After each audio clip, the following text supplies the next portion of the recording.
میں ایک ذاتی راز بتاتا ہوں اور ساری برکتیں اسی میں ہیں. ہم تو تنکوں سے بھی بدتر، کمزور، کم تر ہیں. راز جو کچھ دیکھتے سنتے ہیں اس کا ایک ہے.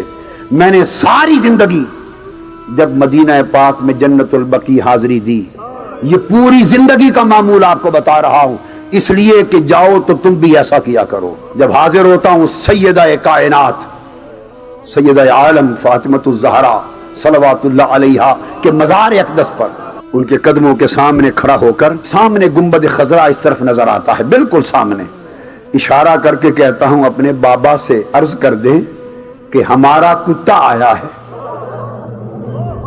اپنے بابا سے کہہ دیں ہمارا کتا آیا ہے، اس کو لقمہ ڈال دے. میں تو حضور کا لقمہ بھی فاطمہ اور ان کے گھرانے کا کتا بن کے لیتا ہوں. آپ کو اس لیے بتایا کہ اس عمل کو اپناؤ. اہل بیت کے گھر کے لقمے کے بغیر کوئی رزق پاک رزق نہیں ہے. پھر نعمتیں، عزتیں، راحتیں سب کچھ نصیب ہوگا.